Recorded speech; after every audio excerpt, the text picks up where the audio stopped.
what's going on? You are locked into the after show for the 37th annual biggest party of the summer, SummerSlam, my personal favorite wrestling event of the year. Wrestling Inc. brings to you the A-Team. It's me, Flobo Boyce, but I'm not alone. I'm being joined by the guy who's reading Arn Anderson's book. What the heck? There is nothing in here about his time in AEW. Why would he talk about Arn Anderson? I mean, this book came out in when? I don't even know. Shouldn't it say I have like the year somewhere in here? George Hermoza, everybody. Just hey, everyone. Getting himself ingratiated into the books, man. I mean, I feel like this is like self-published because it's got like nothing of what like a regular book has. Yeah, that cover looks super self-published. I'm not even, that looks like I made it out there in word art, man. Let's be real. Let me just do the housekeeping real quick. Give it up to everyone in the chat right now from Facebook and YouTube and Twitch and X. You guys are going to give questions. We'll give you some answers. Let me know what you think about SummerSlam, because for me, like I said before at the top of the show, my favorite event of the year. So you know I'm already on cloud 10. We're going to break everything down just momentarily. George, talk to me. SummerSlam, Jelly Roll, thoughts about the thing overall? Overall, I thought it was a fantastic show. This is going to be one of those shows that's going to really, going to be able to, last the test of times in the annals, the good old fashioned annals of pro wrestling. The what of wrestling? The annals. Oh, the annals. What do you think I said? Don't want to say. Yeah, I thought it was a fun show. However, I do want to, I mean, you already started off the show, so I do want to, a little after the start with a good old fashioned trivia question. Hit me. I feel like we need like a little sound effect, like trivia. I don't have that. Although flashback.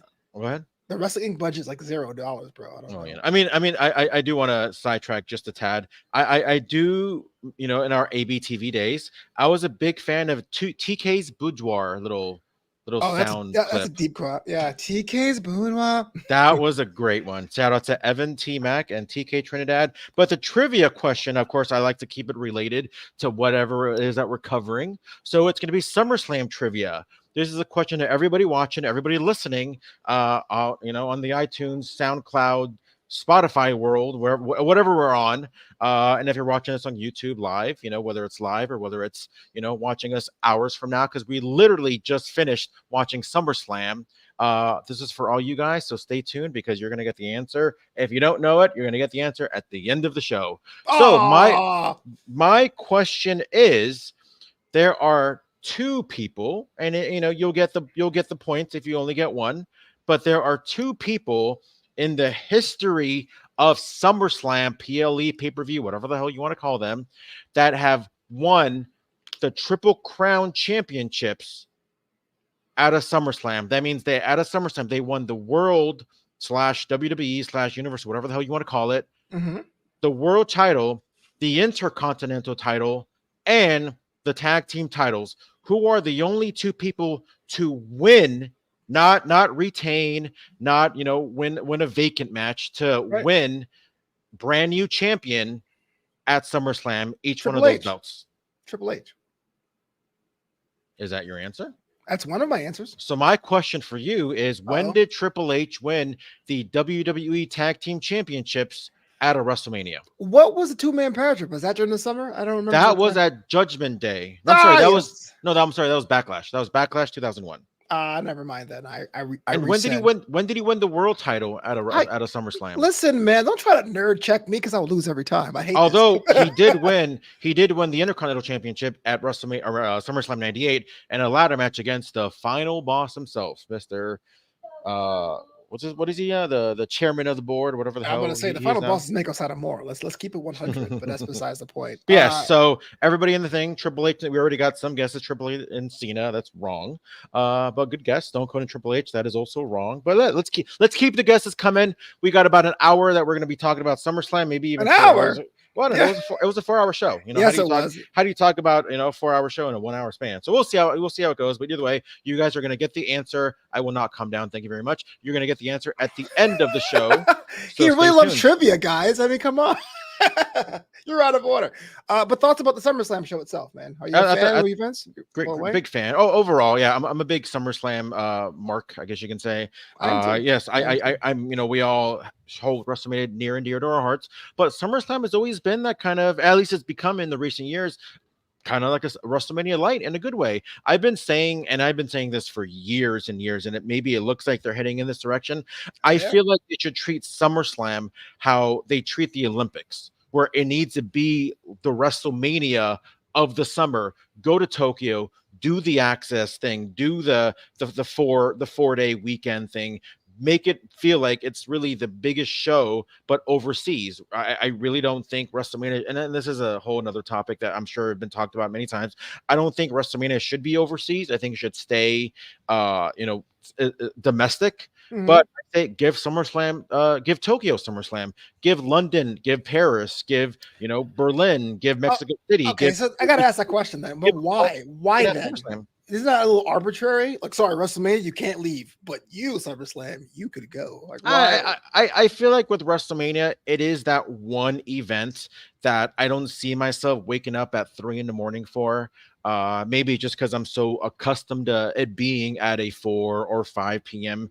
I just feel like that's that one show. It's like a Super Bowl being overseas. Like we never grew up, or we're not really used to seeing the Super Bowl at 1 a.m. So right. I know that NFL is going overseas, and they're doing a lot of games in Germany, Brazil, Mexico, all that jazz. And I'm okay with watching a regular season game at 6 a.m. or whenever it was, but I don't see myself watching the Super Bowl at 8 p.m. at night. So I feel like there's one thing that should be a mainstay, and that's WrestleMania being at least domestic. With we'll give it to Canada. I don't know about Mexico, but I wouldn't. I'd love to. Well, I don't know. I mean, we don't really know what that market's like when it comes to those big shows, but I'd say keep it there. There are rumors it's going to be in London at some point, but yeah. Or Saudi Arabia. I don't write the book, but I would say WrestleMania should be the classic wrestling show with all the storylines, and SummerSlam should be like the summer festival with like music acts and skills challenges and worlds collide and rookie matches to make it more of a fun festival atmosphere. And that could be anywhere. Bring back Diva Dodgeball. That's problematic, but I would definitely check out a dodgeball competition that was mixed. Why not? Yeah. So, all right, y'all. That's my 2 cents on the SummerSlam spectacular. Yeah, I'm a big fan of the big part of the summer. When I was a kid, that was like the only one where you didn't have school the next day on the Sunday, so you get to go with your friends' house or stay over and make it a whole big thing. So that's the one that stuck with me the most. I think, even though WrestleMania's bigger, I'm a SummerSlam guy. I feel like I'm aging myself, because I remember when I grew up, SummerSlam was on a Monday. Yeah, you're old now. So yeah, I am old, and I think it wasn't until like '95 or so where that was the first SummerSlam that was on a Sunday. So I'm accustomed, like Survivor Series being on Thanksgiving or Thanksgiving Eve. Mm-hmm. I'm accustomed to SummerSlam on Monday. So, but it would still apply though if it's still a summer break and you don't have school the next day, and it's kind of. I guess a lot. I mean, yeah, I remember summer. I remember school starting in September. So you're right about that. But nowadays, a lot of people start in August now, which is that's a whole different issue of turning our students into being learning vessels and just being drilled for exams. But that's another issue for other time. Let's talk about the main event here for SummerSlam. It's Cody Rhodes. It was Sikoa Bloodline Rules. We didn't know what that meant at WrestleMania, and we definitely didn't know what it meant today. But it looked like an absolute train wreck. RKO, KO. Roman Reigns showed up, and he just speared the ever-living soul out of Solo Sikoa. George, a lot of people were saying that Roman Reigns was going to come. It was kind of a prediction / spoiler. He did show up, but it was still pretty awesome. Thoughts about the match? Thoughts about how it ended? So I like the match overall. The only thing about this match that kind of irked me a little bit was that whole Bloodline Rules aspect of the match, because what we saw at WrestleMania essentially was a blueprint for Bloodline Rules matches. So it felt like they were just kind of going through the motions because we all knew something was going to happen.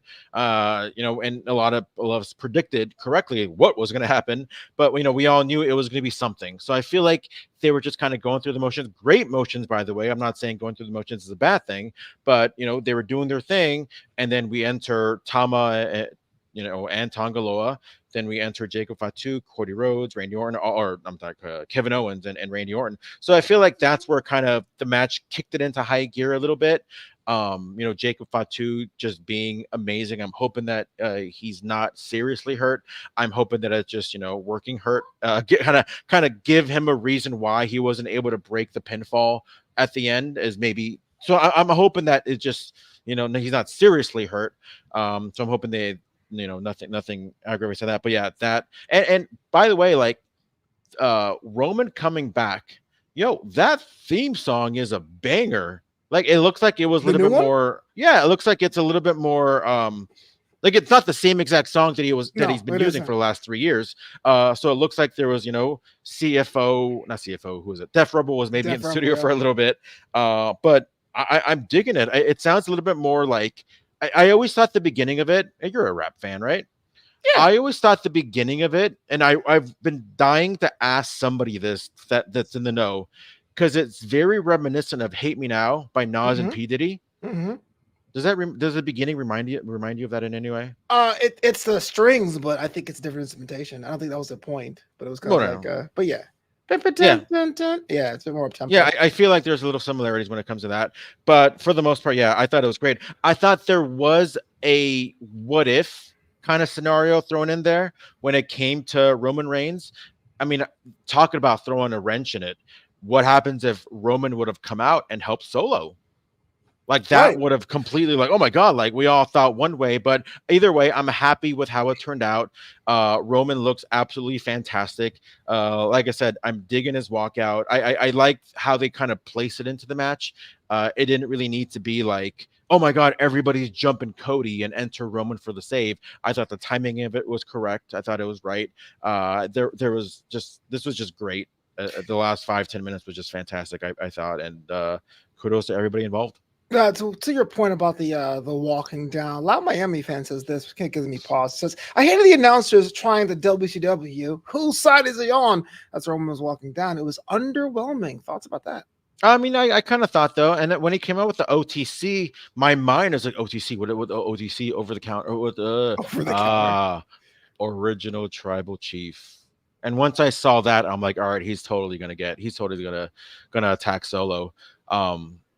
Yeah, it's this is going to be a fun few months, or however long it's going to be as far as whether it's going to lead into just War Games and or it's going to lead into WrestleMania. This is going to be a great, fantastic, next era or next chapter of the storyline for the Bloodline. Looks like a Bloodline Civil War is imminent, right? So Sikoa and his crew and Roman Reigns against the crew he has to assemble. But what does that leave Cody Rhodes, man? He needs a new challenger, I would assume, a whole new story in the meantime. Where would you put him? I hear voices in my head. They call to me. They come, or however the song goes. I think it's going to be time for Randy Orton. It doesn't mean that I think Randy Orton should be like a full-fledged heel. Because I think that would be a big mistake. Even if that were to happen, I feel like they would probably still cheer Randy. So just kind of go with it. Maybe kind of an instance of where Shawn turned on Hogan, and he was a heel for like a few weeks, but he was just like, hey man, I just needed to know. I just needed to find a reason to get in the ring with you. So I feel like maybe Randy comes out, RKO's him for whatever, and says, hey man, like nothing personal, but we both know that when it comes to that WWE Championship, nothing is off limits. So my guess is the next challenger would be Randy Orton. I am kind of curious what they are going to do with Cody and Roman, because if you notice, pretty much from when Roman did the spear, Cody did not take his eyes off Roman one bit. I wouldn't either. So clearly there's still more to that story. So I don't think Cody is completely done with the Bloodline, but I do think he's going to maybe step aside for a little bit in order for them to kind of settle out their differences that, he doesn't like, there's no point for the WWE champion to be an outsider for that story. But I do feel like there's going to be something where he comes in and maybe has a new challenger on the horizon. Yeah, I'm with you too. We talk about strong title reigns, even though the story between Cody and Roman is actually one of the best ones of all time. You need more stories for people to go, oh wait, this guy is serious. He's not just one person that has a single opponent. You know what I mean? And I think that Cody needs to go elsewhere, side missions and all that. Yeah, but I think the biggest concern though is Cody is the guy. He is the top guy right now.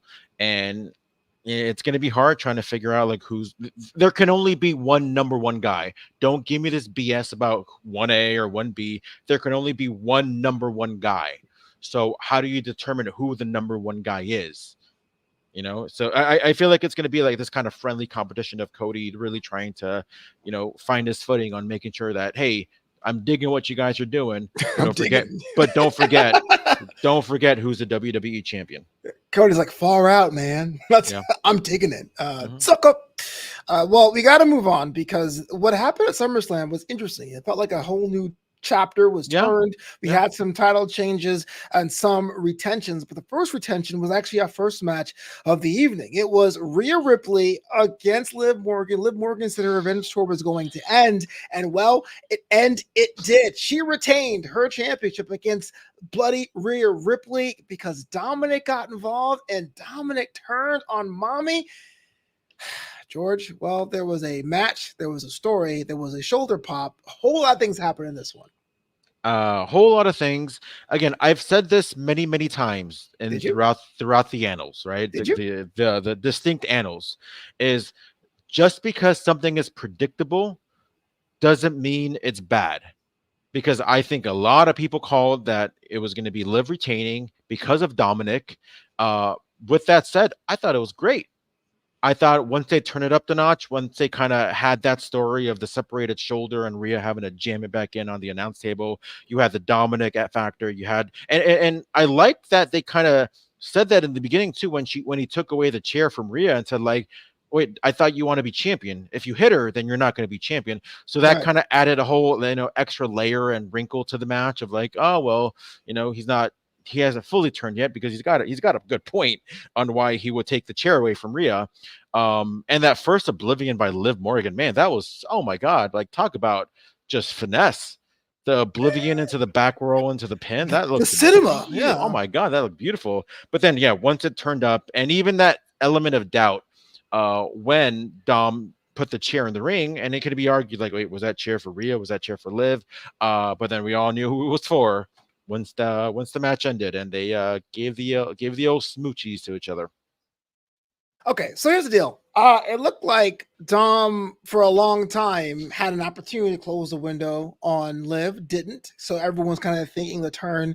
I feel like the whole world was going to see this happening, except for Rhea Ripley. I mean, are we just that far ahead of Rhea? She just believes in true love. I mean, if you want to think about it, she manipulated Dominic to be her boyfriend in the first place. I think at some point we've all been blinded by certain things at some point in our lives, and just because this is on a huge platform doesn't make it any different. Doesn't make people immune to blindly falling in love.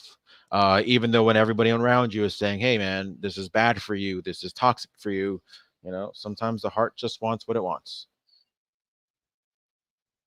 Wait.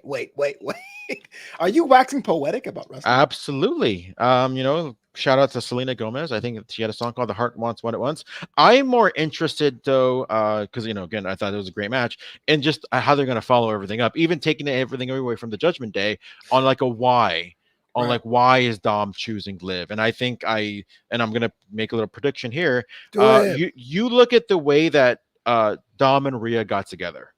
It was weeks and weeks and weeks of pure punishment from Rhea giving it to Dom.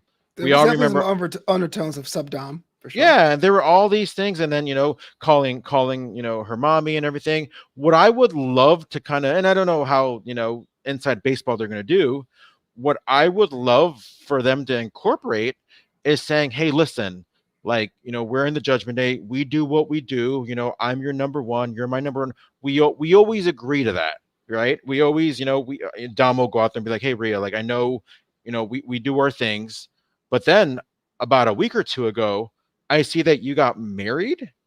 We both had this kind of agreement, like, hey, man, do what you got to do. Leave it in private because we all know who the real mommy is, but so why should I stick with you if you're out there flaunting your love with some other person? Of course I'm gonna go after Liv, somebody who's been chasing me, somebody who's been wanting me, somebody who's been like texting me sweet nothings. Of course I'm gonna want it. Of course I'm gonna go after Liv. Somebody who doesn't sit there and makes me call her mommy. You can't mention the husband, but she calls me daddy. Okay. You can't mention a husband because he's not a contracted talent. right? Yeah. Well, I mean, but it's funny that you say that because that's the same thing. But then, what, a couple months ago, they showed that like ringside from the UFC when you had like Rhea and Buddy Murphy right then being showcased on WWE Raw. Yeah. So you're saying it's all fair game now. So I think it's all fair game. I think they're gonna maybe bring it up, maybe not put too much effort in it or energy in it, but just say like, I'm supposed to be your number one. I don't care what you do on the side, but no, I'm supposed to be your number one, and you expect me to stay with you. So it just kind of goes, and again, and I do like the element of like Liv promising she's literally going to take everything away from Rhea Ripley, and she's pretty much done that. So I'm intrigued on what the next chapter is going to be, if she's going to stick around or if she's going to be champion after the Rhea chapter is closed, because I think there is a lot of money in this Liv Morgan championship run. Speaking of questions and money, Ed Shields says something pretty poignant. I am confused. Why did Don say he hated Liv Morgan last week? Because bad guys lie, Ed Shields. Wow. Bad people lie, and it was all part of the facade. A wise man once said, "It's a fugazi." Fugazi. Who's that? Matthew McConaughey. Oh, right. I was like, that sounded familiar. Yeah. Let's talk about the other side of JD, because it looks like the mega powers exploded. It seems like in our World Heavyweight Championship match, there was talks about Damian Priest, talks about GUNTHER, street trash versus people fighting for what they want to. Damian had the stars aligned. It looked like he was going to retain, but all it took was a foot on the ropes from Finn Balor himself. And just like that, we have a new World Heavyweight Champion in GUNTHER. Yeah, this was, oh my God, talk about a hard hitting match. GUNTHER slowly but surely turning himself into Mr. SummerSlam with that banger that he had last year. And he had a banger this year. But man, like anytime I see like blood coming from chops, it even makes me squirm a little bit, because I've taken a chop and it hurts like hell. Yeah. But I've never been able to draw blood from it. So I can only imagine. You sound disappointed about that. No. I mean, in a good way, because so I can imagine the pain that they're going through by a chop that actually does draw blood. And but what a great hard hitting physical. This match was everything I thought it was going to be. All right, I just thought it was fantastic. I just thought Damian Priest brought it, GUNTHER brought it. These two guys were just like, you know what, we're going to beat the hell out of each other, and let's just put it all out there. I'm sure GUNTHER's gonna have some kind of celebration over in regard to maybe it on Monday night, but obviously the bigger story is the implosion of the Judgment Day. Maybe Tigraf, just maybe. But yeah, I'm really interested. Where does Carlito go? Where does we know where Finn Balor goes? Who's going to be Bloodline? I'm sorry, who's going to be Judgment Day Black and White? Who's going to be Judgment Day Wolfpack? Yeah, so that's going to be fun. I mean, does Damian and Rhea, do they recruit someone else?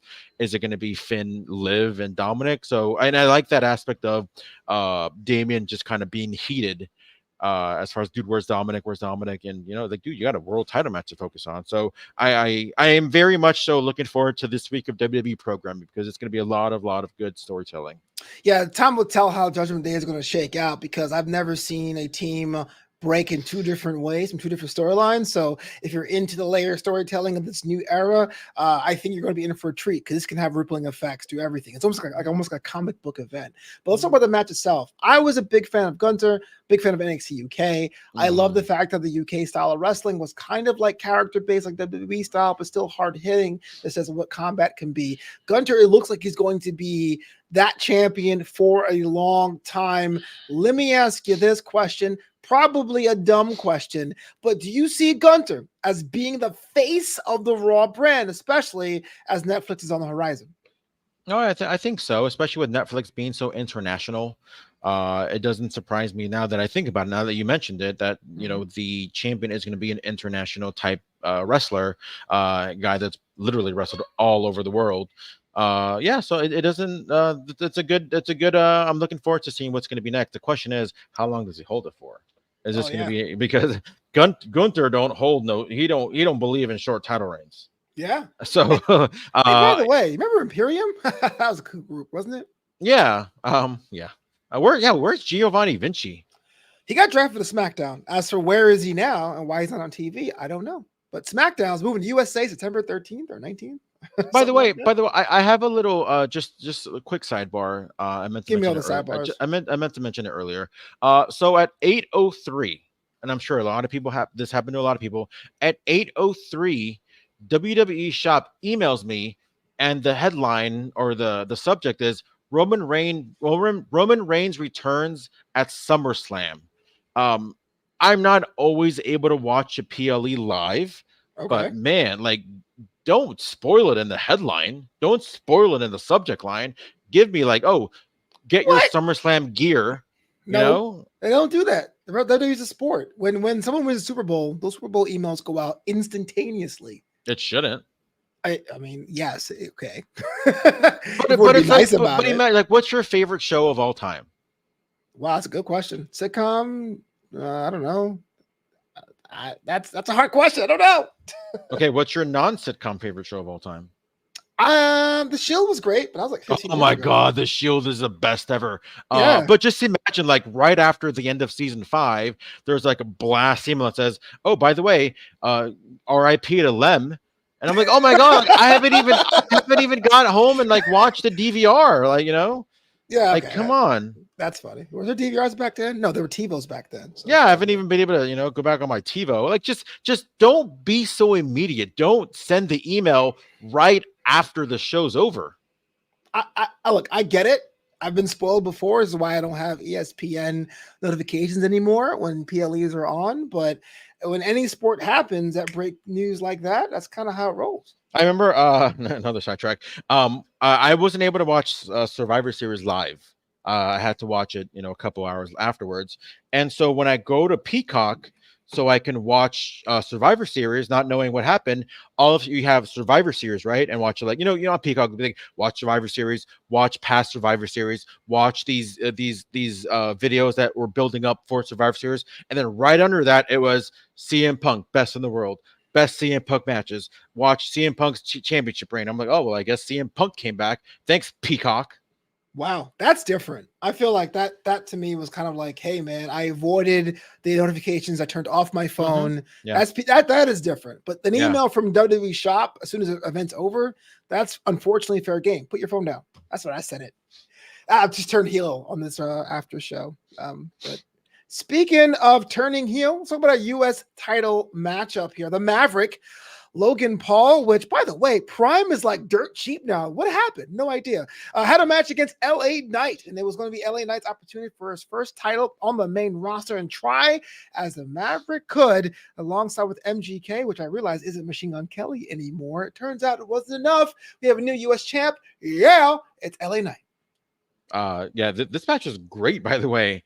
LA Knight, we all know LA Knight can go, but man, like Logan Paul just always continues to impress when it comes to things that he can do. And it's crazy because there was like an interview not too long ago, and everybody will say like, oh well, of course his matches are great. He practices it all the time. He rehearses it on a regular basis. And I heard that, and I'm just like, that is probably, and I apologize, I'm probably going full heel here.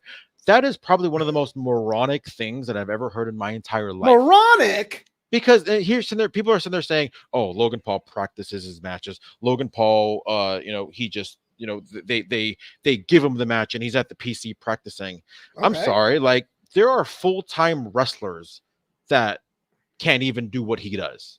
Okay, you know what I mean? And it's like, so when Logan Paul is clearly like a part-time guy, he's got other things going on in his life, so whether it's doing Prime or Impulsive and other things. I'm like, so here's a part-time guy doing things that a full-time person can't. Like your job, literally your job is just to be a pro wrestler.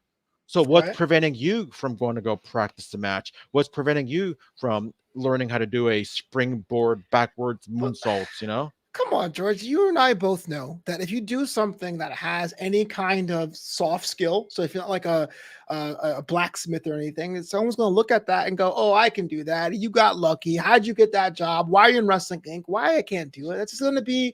It's going to. I mean, not to defend Logan Paul, far from it. I'm just saying that's going to happen to anybody at some level. Remember Bad Bunny? Same deal.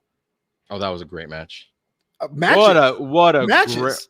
Oh yeah, matches, but that bad match at Backlash was just. I have some inside story from that match, but I can't really say that. I can't really say on that I can't say on the air, Flobo. You're such a heel. I can say it off the air, but you're such a heel. I got some information, but not tonight. Well, that's code word.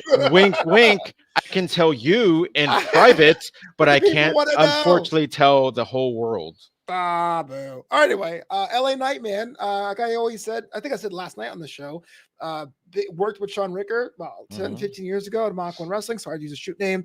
Cool to see him come up, especially now that we're moving the perception of certain talent over the age of a certain age and ageism in professional wrestling. He's over the age of 40. Looks like $1 million. The megastar had everybody singing. Can LA Knight be the guy to really put the United States Championship on a new direction? I think so. I think he's so great.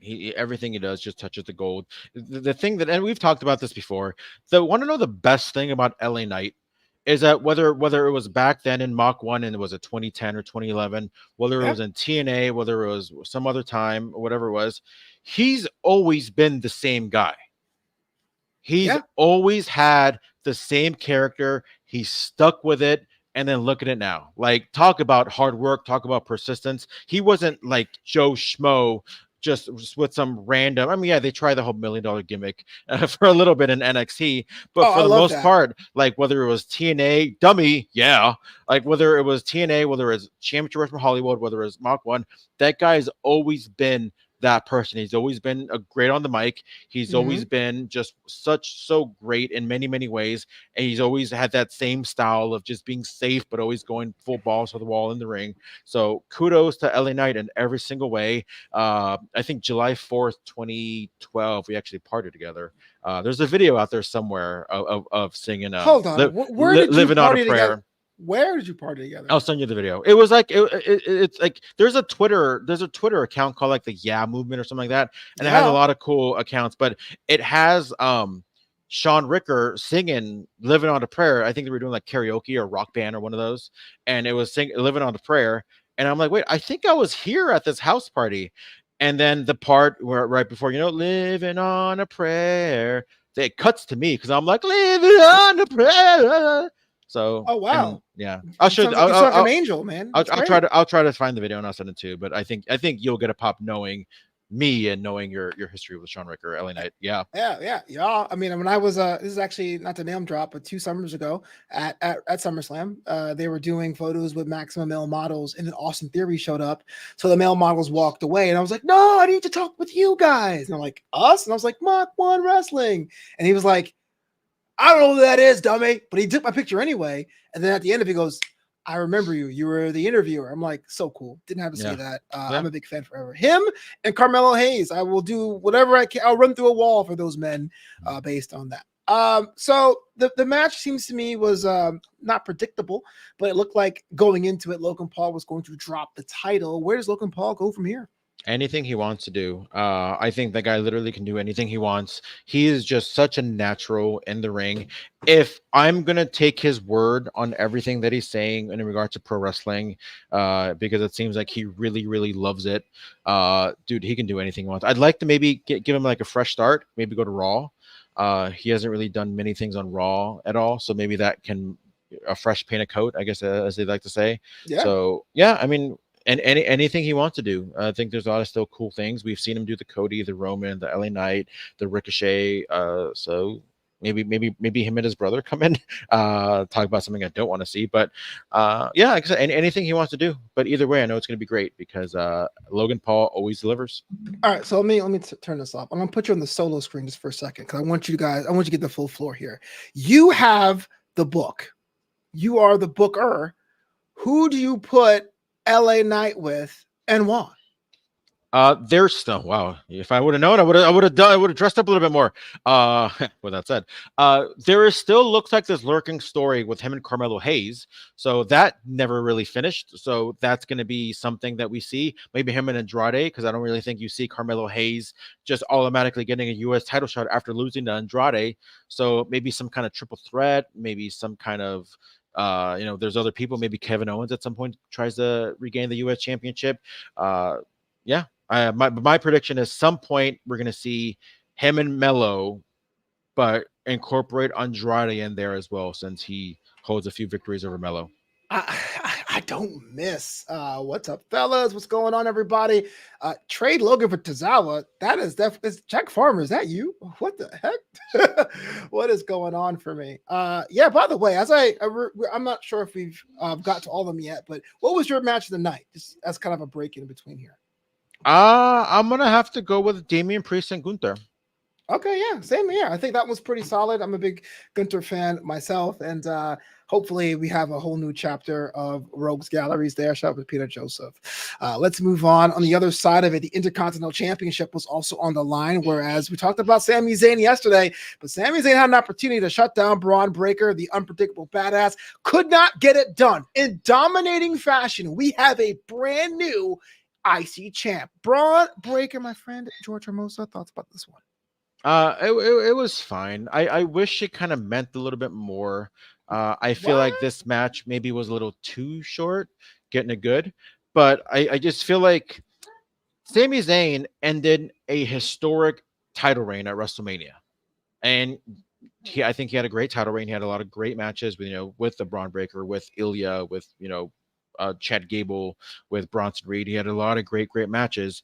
And I just feel like for him to lose it, and I don't know how long the match was, but maybe he lost in like 10 minutes or so. Yeah. Like, I don't know. I just feel like it should have meant more. I'm okay with Breaker winning because I predicted that happening last night on SmackDown. But I don't know. I just feel like I'm like, wait, I feel like it could have been more. I feel like it could have been just something more. But again, I do feel like it's going to be Sami Zayn inserting himself some way in the bloodline story. Because I don't see Bron Breakker just losing in a couple weeks. I think gone are the Vince Russo Attitude Era days of just literally there were like probably 19 different Intercontinental Championship reigns in 1999 alone. So I feel like those days are gone. With that said, I'm excited for this Bron Breakker story. Him and Ilya's got a built-in story from what we saw a couple weeks ago, so that's going to be a fun match or a fun revisit that we see in a couple weeks. But either way, and did you see like the Steiner brothers were there celebrating? Yeah. So that was pretty cool. Interesting because I think that's the first time they acknowledged the Steiners on the main roster being related to Braun. But I don't know. What do you might want more? Do you want a stipulation? Do you want it to be a longer match? I mean, it was already a 4-hour show, which is pretty long for WWE these days. What would have made it better for you? Just a little bit more time, maybe like 3-4 minutes. Like I'm kind of curious how long the match actually was, but I don't know, just maybe a little bit more back and forth. I just feel like for somebody to lose, somebody to beat, I mean, and again, remember like back when we were kids, I don't want this to be like, well, Bron Breakker beat Sami Zayn and Sami Zayn beat Gunther, so that must mean that Bron Breakker is better than Gunther. Like I don't want it to be like something like that, but it's just something that would have meant more than beating the guy that beat the guy. Okay. Well, Danny Cochran says, what's wrong with dominant wins, George? Braun's a great talent to build up. There's nothing wrong with it. I just feel like this was like a historic title reign that we saw end, and I just would have liked a little bit more back and forth when it came to that match. I did not think Sami Zayn's run was historic. I think Gunther's run was historic. If Gunther... No. I think I'm not saying Sam. I meant Gunther's match. Gunther's reign. That's what I'm saying. If Braun beat Gunther like how he beat Sami Zayn, I would say, okay, great. But it seemed very apparent that was going to be transitional. Yeah, I mean, in some ways, because I mean, we kind of saw something very similar last year. We saw Sami Zayn and KO literally defeat another historic reign in the Usos, and then them just kind of randomly lose it to the Judgment Day, and I feel like there was a lot more there, especially with Sami and KO when it came to the tag team division.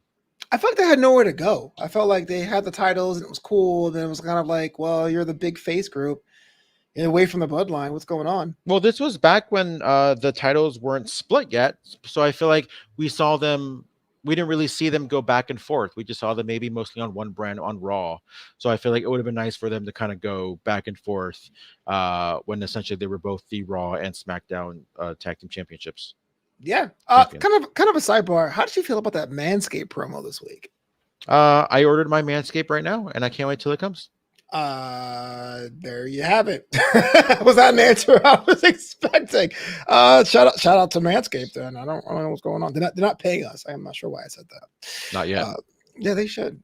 Moving on, we had another title match on the horizon. The WWE Women's title was on the line. Bayley, first ballot Hall of Famer, against Nia Jax. And, well, there was a time I thought Bayley was going to win. There was a time I thought Nia was going to win. It kind of went back and forth. How many annihilators? You can count it there from Nia Jax. She is our new WWE Women's Champion, but not before the appearance of one Tiffany Stratton teasing the cash in, the Money in the Bank. I really liked the teasing. I thought it was a great way to kind of say, oh, hey, we're going to, have Tiffany cash in, but it looks like it was just nothing but a distraction for Bayley. I think that was part of the plan the whole time. And I thought it was great. And I predicted yesterday, I didn't really see Tiffany get the briefcase just to end up cashing in like a day later. But with that said, I thought this was a great match. I thought this was a fantastic match. Both people delivered. I think Nia Jax has been absolutely amazing. If you didn't hear me say it yesterday on SmackDown, I'll say it again today. Nia Jax has been absolutely amazing since coming back to the WWE after getting released in like 2021. I'm a little. The only thing upset about the match itself was when Nia Jax went for the leg drop on the ring apron, and she didn't yell out "my hole." What? You were looking for that? Wait a minute. My hole. Yeah, I think most people are kind of in the same boat with you, giving Nia her flowers, which is definitely deserved. I thought she should have won an Elimination Chamber, but that's a very hot take besides the point. But Corey Price says this: Nia was the right decision, but I wish Bayley had a longer title run. I mean, to be fair, George, there was teasing Bayley and Bianca. There were teasing Bayley and Naomi. Didn't happen. What gives? I mean, I think it's fine. I mean, gone are the days where we see like a quick title reign. So I'm kind of accustomed, and this has been happening for literally 37 years. Well, we see a title reign go from WrestleMania to SummerSlam. We saw in 97 with Undertaker won it at WrestleMania and lost it at SummerSlam. We saw it in 92 when Brett won it at IC belt at WrestleMania and lost it at SummerSlam. I feel like SummerSlam is kind of the next chapter on where things happen. So I'm really okay with these things. Speaking of which, kind of another trivia question, but I'm not going to ask it. I'm going to give you the answer already. The last time that an Intercontinental champion, somebody won the Intercontinental Championship at WrestleMania and then lose it on the following SummerSlam was 1992 Bret Hart. Wow, so Sami Zayn is in good company. if I mean, and just months later, Bret Hart became the WWE champion. Does that count though? Because there wasn't a 12-month pay-per-view calendar then. There was 4, but I wasn't 12. I mean, there's less wrestling. I mean, they still had a lot of TV. Fair enough. I mean, they had their occasional Saturday night's main event, so that should count for something. It does to me. I just kind of wonder, like, I feel like we should split the records when there's. But I mean, if anything, I think it's more impressive because there's more TV shows where you can defend the championship. I can't name you a single championship title match on TV for Brett between Mania and SummerSlam in 92, but I can name a bunch for Sami Zayn. I'm sure he was killing it on the indie, not the indies. I'm sure he was killing it on the house show circuit. But again, it's not televised, so it didn't really count. It never does. Well, I gotta say congratulations to Nia Jax. I'm a big Bayley supporter, so I'm a little bummed about that, but I'm kind of seeing what's going to be next. I do want to add one more quick thing. When Nia came out, holy moly, this is like something that you can't really teach.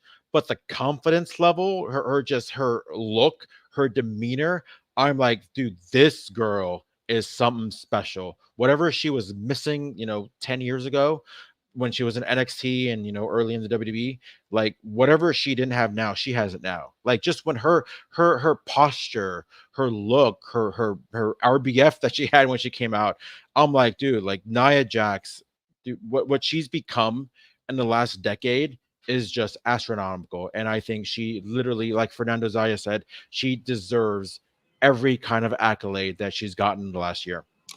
With the King and Queen of the Ring both becoming new champions, does this put a newfound focus on the tournament? I think so. I mean, it's kind of what we saw early on with the Money in the Bank. It was a good, like, what, 3-4 years, or maybe can't remember the exact year. Wait, 09, probably to like 2012 was really the first time where we saw somebody unsuccessful when it comes to the cash in. So, you got to kind of start off. You got to kind of want to make it mean something in the first couple years with the King of the Ring, saying like, oh well, King of the Ring when they went on to win when they went on to challenge for the WWE Championship because of winning the tournament. Look what ended up happening. So I feel like you have to kind of set the precedence at first. Eventually, when we start, if this becomes a yearly thing, we're not going to see this happen every single time. But I do like, the first two where it was really, really official, become champions at SummerSlam. We got to talk about it, man. We got to talk about it. It's the last match of the card. This one had no. Yeah, Jelly Roll was a great guy. You know what? I was thinking about having a list of artists I did not even know until wrestling introduced them to me, like Jelly Roll or Caspian, Poppy, Saliva. Like these are all great stuff, man. Wrestling is just a great tastemaker when it comes to music. I'm trying to think, like, what else? This was Disturbed. No, Disturbed was a thing before, or Limp Bizkit was a thing before. Yeah, I mean, yeah, there's a lot. Like, I had no idea who Def Rubble was before the WWE. No one does. I think that was created. I do want to say this, just just so I can sound important again.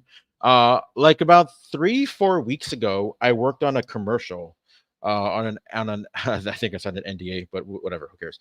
I worked on a commercial, and it was featuring Jelly Roll. And I'm gonna give you guys a little secret. So whenever I work with a celebrity and I know there's some kind of wrestling affiliation, I always wear wrestling apparel because my dream, and I'll say what happened one time, or what didn't happen one time, is that celebrity sees my shirt or whatever I'm wearing, and then we become buddies, and then I'll join their crew. So I did a commercial with Bad Bunny in between the time that he did the Rumble and WrestleMania. Damn. And I was like, oh, I'm gonna wear my WrestleMania sweater. He's gonna see it. He's gonna say, nice shirt, bro. You like wrestling? And I'll be like, yeah, I love wrestling. And then we'd become buddies. And then I'm gonna be friends with Damian Priest, and then whatever. But yeah, all of that did not happen. But it happened with Jelly Roll. So I wore him, and this was toward the end of the day where he was already kind of shot whatever he needed to shoot. I am very special at Shields. And he shot whatever he needed to shoot. And then he's like, leaving his trailer. And I'm like, oh, thank you for being here, man. It was a lot of fun. He goes, oh man, dude, I love your shirt, man. I love your sweater. And I was like, oh, thanks, man. Like, yeah, man, I'm doing something with them on SummerSlam. Like, man, it's just like a dream come true. Like, it's literally a lifelong dream. And I was like, oh, no way. Like, this was before they even announced anything Jelly Roll affiliation with SummerSlam. He's like, yeah, I'm going to do a couple songs. I'm even going to get involved, like, getting physical. I'm like, man, it's like, dude, he was like, I was just chilling with Hogan and Flair last night. Man, it was just a lot of fun. I'm like, dude, that's awesome. Like, give it the old fist bump. I didn't ask for a picture, unfortunately, because I like how my hair looked that day.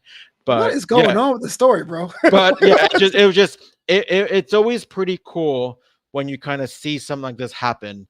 And you were kind of like one of the first people to know outside of that wrestling world that, this was going to happen. So when I saw it happen, I'm like, oh, look at that. So that's essentially what ended up happening. Did a couple songs, and delivered a great chokeslam, by the way. Oh, yeah. Great, was fantastic. Yeah, I mean, exquisite. But 8 Time Down Under, once you can do that bit with the guest of the week, you are pretty much solidified. Am I right? Yeah. 1000%. And I absolutely popped huge, unbelievably huge when R-Truth called them the Rock and Roll Express. I know you would. They did it for that was hilarious. Thing is, they're actually still around, so I thought they were going to show up, right? I thought so too. I thought they were going to yeah. Oh. I guess we can talk about Punk and Drew, by the way. Sorry, Jelly Roll. We got to move on to something else. This one had no titles in the line, but it had all the implications. DM Hunk, CM Punk going back and forth for months. Seth Rollins was calling it down the middle, but I guess emotions ran high with bracelets, and, well, CM Punk took the L this week. Were you surprised? I am not surprised that he took the L, but I do want to add something quick before I talk about the match. And this is my hot take. I'm gonna die on this sword for life. I feel like there's too many title matches on PLEs. With SummerSlam, this one should have all the title matches. No, I don't think it should. I think it should be just some matches. But I feel like there should be more matches that mean something that don't have a title implication. Okay, but this one qualifies, right? I mean, this one qualifies. I just feel like I don't like there only being one match that doesn't have a title on the line. Okay. I just wish there was more. I'm with you, but I'm looking at the up and down the cards on both shows. Like, what would you put in exchange? Would you like no, or even add on? Maybe like, I mean, again, I feel like for you, not obviously their shows are normally under 3 hours. This is SummerSlam, so to the point where you had a 3-hour pre-show and a 4-hour regular show. So you can't really do two maybe add on an extra half hour, but for the most part, I don't know. Like, I mean, everything fit. Everything had a purpose. You had both world title matches. You had both women's world title matches. You had both mid-card championship matches. I don't know. I just feel like there's just a lot of championships being defended on PLEs and not enough non-title matches. Okay, so about today's non-title. Look, I'm with you, and I think on a 3-hour show, sometimes things can be very arbitrary, but almost every title match this go around had a storyline element beyond the actual strap. I guess the tag team match didn't. That's why it was on Friday, the DIY Bloodline one. But like the Liv Morgan, Rhea Ripley was like a bonus that it was a title match. Even though I'm loving that was a title match, because I think Liv Morgan is doing the absolute best work of her career, and Rhea Ripley is just, I mean, Rhea's Rhea. It was to the point where that would have been easily a big high-profile match, even if it wasn't for the title. I'm not saying take away the title. I'm not saying Liv should have dropped it. I'm just saying that's how great that feud was. With that said, a match like that belongs on a PLE. Right? Okay. But I feel like maybe even like a Bayley and Nia, where it was like, well, no, she won the King of the Ring. Like I agree with you, but she won the King. You can't not do that. She won the gimmick. Anyway, Punk and Drew. Thoughts about the match? A lot of people said it stole the show. Punk takes the L. Drew McIntyre takes the dub, and Seth Rollins still doesn't like CM Punk. What? I mean, why would he? Although I said that Priest and Gunther had the absolute best match of the card. That I'm not disagreeing with you, Ed Shields. Sorry, to jump in here. Shout out to John Jordan, who's in the chat, man. You gotta check him out also on Wrestling Inc. I didn't give him a shout out, but the real Double J, by the way. Ain't he great? But yeah, even though Priest and Gunther had the best match, the second best match also 1000% delivered in every single way. These two just kind of brought it there. I do want to ask you something specific, Flobo. At any points, and I love CM Punk. I think he's great. Do you? Do you kind of cringe when he wrestles? Not in a bad way. Not in the sense of like he's a bad wrestler, but I'm like, no, I do. Oh, I hope he doesn't get hurt again. No, I do. I think I think when he was younger and in even more virile, his moves were kind of like, not saying super strong, but he was lifting guys over his shoulder. The Anaconda Vice looked difficult. Now with this history, with his injury history, I think most of Twitter were like, man, just get out of this safe. And I understand if you were reading that, it might be discouraging. But I do think it helps me to be invested in Punk's matches now, because the tricep was taped up. It was like, it looked like anything can snap at any moment. It's kind of like being on a roller coaster, you know? Yeah, 1000%. I do want to say, yeah, so it was a great match. I thought it was fantastic. And it's funny, like, it seems like people forget that, like, that last run in AEW, he was like wrestling like everyone. And he seemed perfectly fine. Like, there was no sense of like, oh, CM, or I'm sorry, everybody was like, oh, CM Punk's back. I forgot who the guy that he faced at Forbidden Door, but he was having great matches with Ricky Starks. He had a great match with Samoa Joe at All In, and nobody thought he was like made of glass. I mean, everybody was like, oh yeah, he's back. And then one freak injury at Royal Rumble, like, oh, he's made of glass. So it's crazy. Well, he had the foot injury in AEW. In AEW, he had the foot injury. Remember when he came? He came back from the injury, hurt his foot in his return in Inglewood, and then was out again. And it was like, oh no. but like he came back after that, and it was like just as good as ever. Right. And it's not like he left AEW injured. He left after having a killer match with Samoa Joe. You know what they say, like 2 things is a coincidence, 3 is a pattern. Well, for wrestling fans, if it happens twice, it's your thing. People think Nia is still unsafe. They think Sasha Banks or Mercedes Moné is unsafe. They say Nikita Lyons has terrible legs because she's torn her ACL twice. I think you have 2 injuries back to back. Punk can like lift Volvos from now on, but he's gonna be like, well, he's kind of old. You know who is made of glass? Who that? I mean, this is a non wrestling reference. Oof, Mike Trout. Yeah, he's out with a torn meniscus. Man, yeah, that's Mike Trout is a CM Punk of baseball. That is pretty accurate. Yeah, just to kind of tie it into wrestling. But man, like talk about this is a guy that literally, and anybody that doesn't watch baseball, I understand, but anybody who does, he could have been the absolute best baseball player of all time if he just maybe would have even made half the games that he missed out on.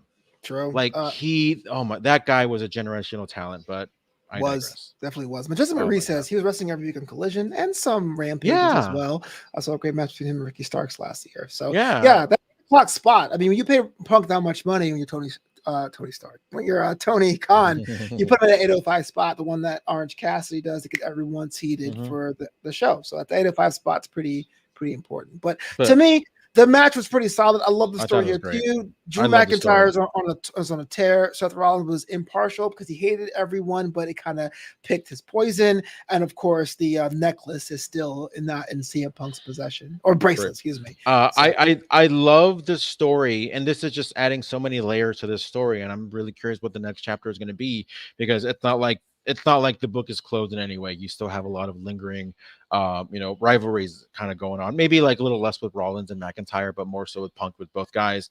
But everything that was Drew McIntyre's downfall was his own self, right? He was the one that was overly celebrating at WrestleMania. He was the one that kind of did everything to Punk and kind of called his shot maybe when he shouldn't have, right?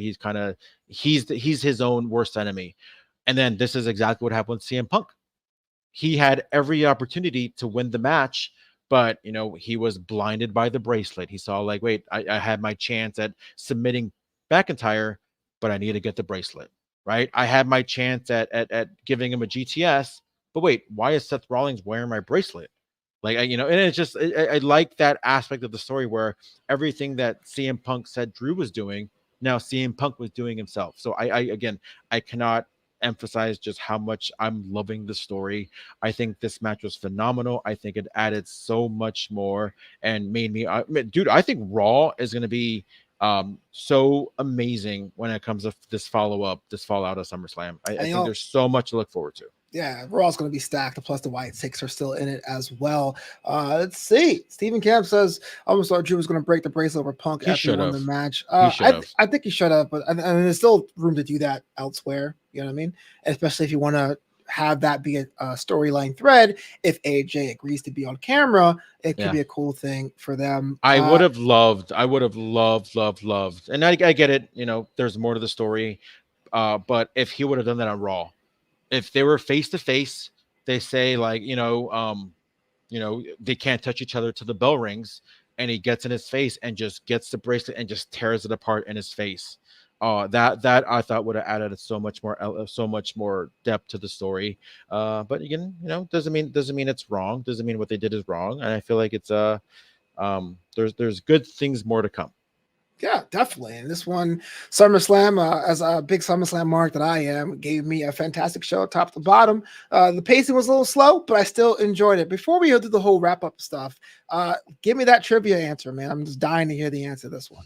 I almost forgot about that. If I want to see if anybody guessed. I didn't really see anybody answer it correctly. I saw like a lot of guesses. John Cena was never the Intercontinental Champion, so that would automatically not qualify for him not being a Triple Crown winner.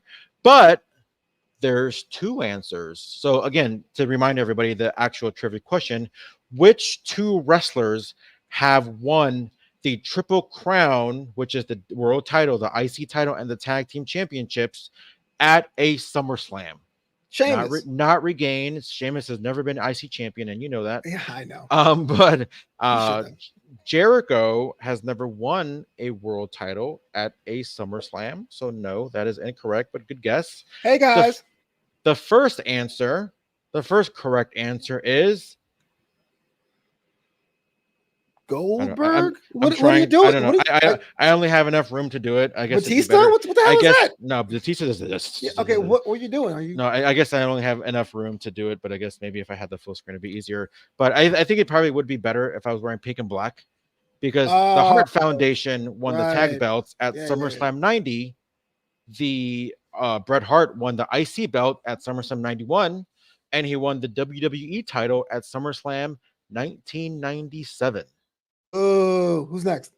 Who's next is Canadian guy. Blah. Yeah, who's next is somebody that we saw on SummerSlam this year. X-Pac. Oh yeah, how'd you know? Did he really? No. World champion X-Pac? That's world champion, the WWE champion, the 1, 2, 3 kid. I see a fly. He won the tag team champions chips. I want to say SummerSlam 2017. Yeah, he won it at SummerSlam 2017 against Brooklyn, right? Against the Bar. He won the IC belt, the Intercontinental Championship at SummerSlam 2018 against Dolph Ziggler, and he won the Universal Championship against Brock Lesnar at SummerSlam 2019. Goldberg. He is Seth Oh. friggin' Rollins, That's the not only Goldberg, two people to win the Triple Crown at a SummerSlam. Bret Hart and Seth Rollins. That's pretty Bret good Hart company. and Seth Rollins. Wow, I wouldn't have guessed that at all. I would have made it a total embarrassing moment for me, my wrestling fandom. So thanks.